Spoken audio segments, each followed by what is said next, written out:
बिस्मिल्लाहिर्रहमानिर्रहीम। अस्सलाम वालेकुम। उम्मीद करती हूँ कि आप सब खैरियत से होंगे। अल्लाह से दुआ है कि वो हम सबको अपने अपने घरों में खुश और आबाद रखे, आमीन। आज मैं आपके साथ बहुत ही मज़ेदार से मटर गोश्त की रेसिपी शेयर करूँगी।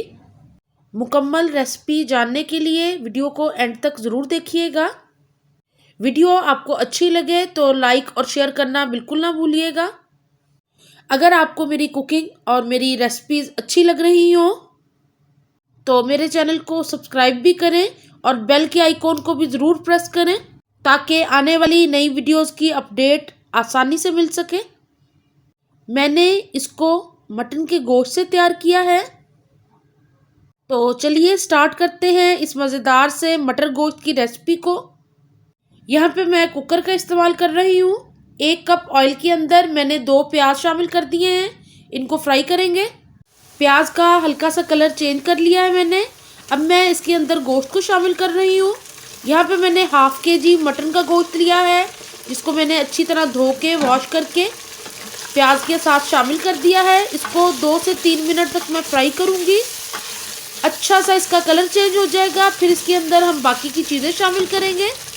तो यहाँ पे इसको फ्राई करते हैं। यहाँ पे मैंने 2 टेबलस्पून लहसुन अदरक भी शामिल कर दी हुई है और 2 टमाटर काट के शामिल कर दिए हैं।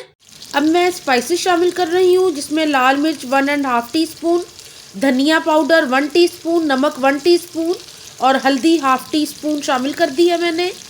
अब गोश्त के साथ इसको अच्छी तरह हम मिक्स कर लेंगे ताकि सारे मसाले अच्छी तरह गोश्त के अंदर मिक्स हो जाएं और बहुत ही मज़ेदार सा ये सालन तैयार होता है। इस रेसिपी को ज़रूर फॉलो कीजिएगा और ज़रूर घर में बना के देखिएगा। तकरीबन 5 से 6 मिनट हो गए हैं मुझे गोश्त को भूनते हुए।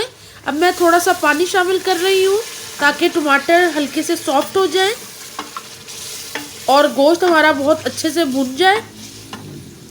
तो इसको 3-4 मिनट के लिए अच्छी तरह और भून लेंगे। यहाँ पे गोश्त बहुत अच्छे से भुन गया है, बहुत ही मज़े का लग रहा है। टमाटर भी सॉफ्ट हो गए हैं।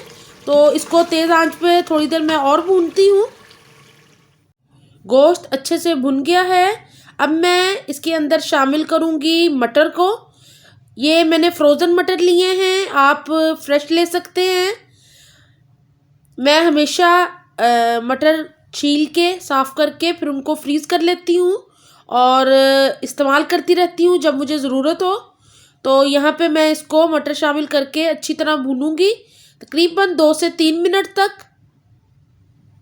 यहाँ पे मटर अच्छे से भुन गए हैं और अब हम इसके अंदर शामिल करेंगे थोड़ा सा पानी ताकि मटर भी हमारे अच्छे से पक जाएं और गोश्त भी अच्छे से पक जाए। तो यहाँ पे मैं तकरीबन 2 कप पानी के शामिल कर दिए हैं और अब इसको कवर करके हल्की आंच पे तकरीबन 10 से 12 मिनट के लिए मैं पकाऊंगी, जब तक गोश्त अच्छे से पक नहीं जाता और मटर अच्छे से पक नहीं जाते।